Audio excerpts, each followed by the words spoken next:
BJP MP Raghunandan మాట్లాడుతున్నారు. Live లో చూద్దాం. 2023 డిసెంబర్ ఎన్నికల ఫలితాలని తారుమారు చేసుకునేందుకు ప్రయత్నం చేసిర్రు. జనాలని మభ్య పెడదామని చూసిర్రు. పైసలు గెలిపి ఎప్పుడు కూడా ప్రజలకు సేవ చేసేటోళ్ళు గెలుస్తారు తప్ప పైసలు ఇచ్చేటోళ్ళు కాదు. అందుకని ఈ పొత్తుల పంచాయతీలు, విలీనాల పంచాయతీలు, భారతీయ జనతా పార్టీతో బీఆర్ఎస్ పొత్తు విలీనం ఇట్లాంటి చర్చ ఏ రోజు జరిగిందని నేను అనుకుంటలేను. మా హైకమాండ్ తోటి కూడా ఎవరు జరిగింది చేసిందని కూడా పార్టీ పెద్దల దృష్టిలో అయితే ఎక్కడ లేదు. అయినా నేను ఒకటి అడుగుతాను, ఊకే చిట్ చాట్ ఏందన్నా? ధైర్యం ఉన్నది కదా నీకు? డైరెక్ట్ ప్రెస్ మీట్ పెట్టు. చిట్ చాట్ ఏంది అంటే మీడియా మిత్రులు ఏదో గోల్మాల్ చేస్తుందిక. తెల్లారి పేపర్లో ఒక వార్త వచ్చి అందరు దాని మీద విరుసుకపడితే లేలే నేను అనలేదు, మీడియా తప్పుగా రాసింది, మీడియాకి తప్పుగా అర్థమైందని చెప్పుకోవడం. ధైర్యం ఉంటే ప్రెస్ మీట్ పెట్టుర్రి, పెట్టి చెప్పు మా అన్న నా మీద పేడ్ ఆర్టికల్స్ రాపిస్తుండు, ఇగో పలానా టీవీ ఛానళ్ళు పేపర్లు నా మీద తప్పుడు వార్తలు దుబాయ్కి వెళ్ళి రాసినాయి, వాటి మీద కేసు పెట్టుర్రి. చిట్చాట్ ఎందుకన్నా? ఏంది చిట్చాట్ అంటే? తప్పించుకుందానికి మార్గమా? ఆ పేపర్ వాళ్ళు తప్పు రాసిరు, ఆ పేపర్ వాళ్ళకి నా భాష అర్థం కాలేదని చెప్పుకోవడానిక? పుట్టిటాన్ పేపర్ నాయనకే ఉత్తరం రాయగలిగిన దమ్ము ధైర్యం ఉన్న వాళ్ళం మనం. మస్తు వందల ఉత్తరాలు రాసిన వాళ్ళం మనం. ప్రెస్ వాళ్ళకు కూడా ఒక ఉత్తరం రాస్తే అయిపోతుంది కదా పాపం, వాళ్ళని ఎందుకు గోసపెట్టు? నేను అనలే, నేనన్నా, నువ్వు అనలే, నేనన్నా, ఇవన్నీ ఏం పంచాయతీలు? వై చిట్ చాట్ అంటే? తెలుగు మీడియా వాళ్ళకి ఎంత అమాయకం కనబడుతుర్రా ఏంది మీకు? డైరెక్ట్ ప్రెస్ మీట్ పెట్టుర్రి, డైరెక్ట్ చెప్పుర్రి, ఉన్నది చెప్పుర్రి, కుండబద్దలు కొట్టినట్టు. లేనిదెందుకు? లేని మాటలు ఎందుకు? లేని పంచాయతీలు ఎందుకు? కాబట్టి కవిత గారికి నేను చెప్పదలుచుకుంది ఏంటంటే, మీరు మీ కుటుంబ పంచాయతీ, మీ ఆస్తుల పంచాయతీ, మీ పార్టీల పంచాయతీ, మీ వారసత్వ పంచాయతీ, మీ అన్నతోటి మీకు పంచాయతీ, మీ సీట్ల కోసం పంచాయతీ, నీకేమన్నా శాసన మండలిలో ఫ్లోర్ లీడర్ పంచాయతీ, ఇట్లాంటివి ఏమన్నా ఉంటే మీరు తెలుసుకోండి. శాసన మండలిలో ఫ్లోర్ లీడర్ తిరగకపోతే కొట్లాడుకో మీ నాయనతో తలపెట్టుకొని. దానికి చిట్ చాట్ల పేరిట మా పార్టీని, భారతీయ జనతా పార్టీని అనవసరమైనటువంటి వివాదంలోకి లాగొద్దని సోదరి కవిత గారికి నేను ఈ సందర్భంగా చాలా స్పష్టంగా చెప్పదలుచుకున్నాను.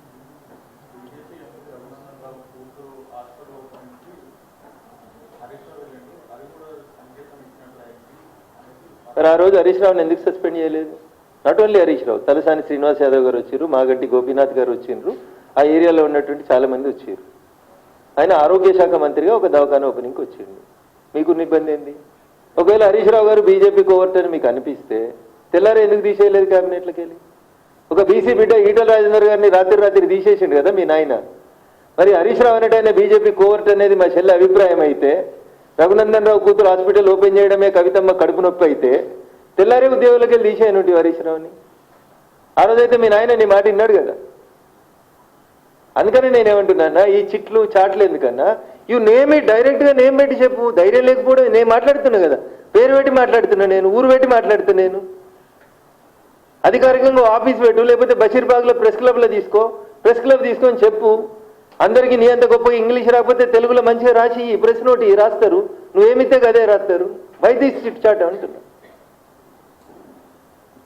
సో వ్యక్తిత్వ హననం కోసం టీఆర్ఎస్ పార్టీ చేసినటువంటి ప్రయత్నాలన్నీ అయిపోయినాయి. టీఆర్ఎస్ని ప్రజలు నమ్ముతలేరనేది అర్థమైంది. వాళ్ళ ప్లీనరీ ఈడనే ఇదిగా లేకపోతే పోయి అమెరికాలో ప్లీనరీలు చేస్తున్నారు. ఎందుకు అమెరికాలో చోట్లు ఎత్తారా నాకు తెలియదు, నేను వాళ్ళంతా చదువుకోలేదు. ఏంది సిల్వర్ జూబ్లీ ఏంది? ఈ దేశం కోసం పోయి ఏమన్నా అమెరికాలో చెప్తున్నారు వాళ్ళు? వచ్చిన తెలంగాణ ఎట్లా దోచుకున్నామో చెప్తారా, లేకపోతే దోచుకున్న డబ్బుల్ని అమెరికాలో యూట్యూబ్ ఛానళ్ళలో ఎట్లా పెట్టి రఘునందన్ రావుని ఎట్లా తిట్టాలి, లేకపోతే ఎవరెవరిని పెయిడ్ ఆర్టిస్టులు ఎట్లా హైర్ చేసుకోవాలి, అమెరికా చట్టాల ప్రకారం దొరకకుండా ఎట్లా తెలుగులో వార్తలు రాయాలనే చేసుకోవడానికి పోతుర్రా? For what you are doing? నేను అడుగుతున్నా సూటిగా చెప్పుర్రి. నేను అడిగితే ప్రతిపక్ష నాయకునిగా చెప్పరేమో. మరి నువ్వు చెప్పు, నాకు అర్థమైన కాడికి మీ అన్ననే తిట్టినావని నేను అనుకుంటున్నా. మీ అన్నని చెప్పమని మరి అమెరికాలో. ఇంకా రాష్ట్ర ప్రభుత్వానికి కూడా నా 2 డిమాండ్లు.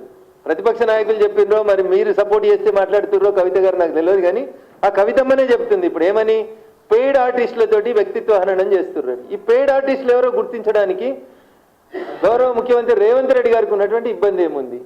పెయిడ్ ఆర్టిస్టులను జైల్లో పెట్టడానికి ఉన్నటువంటి ఇబ్బంది ఏముంది?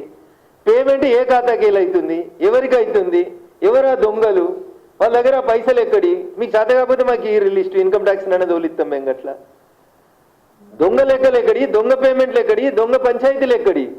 అంతా ట్రాన్స్పరెంట్గా ఉండాలని కోరుకుంటున్నాం కదా. అందుకని వాళ్ళ పార్టీ గురించి వాళ్ళు మాట్లాడినంతసేపు మేము ఎవరి గురించి మాట్లాడాం, మేము ఎవరి వ్యక్తుల్ని తక్కువ చేసి మాట్లాడాం.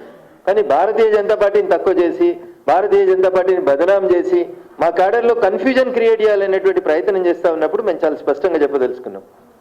2013లో మీరు చేసిన విలీనం ప్రయత్నాలు, 2014లో మీరు చేసిన ప్రయత్నాలు, ఇవన్నీ కూడా ప్రపంచమంతా తెలుసు.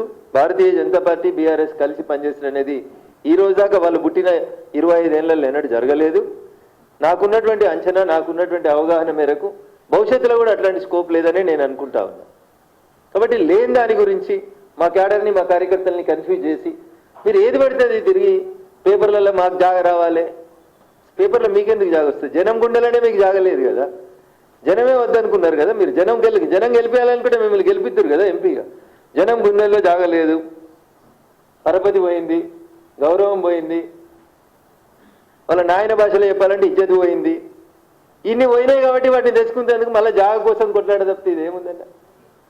కాబట్టి మీరు మీ కుటుంబ పంచాయతీ ఏమైనా ఉంటే తలపెట్టుకొని ఫామ్ హౌస్లో తెలుసుకోర్రి, మాకు అభ్యంతరం లేదు. మా పార్టీ పేరు తీయనంతసేపు, మా గురించి మాట్లాడనంత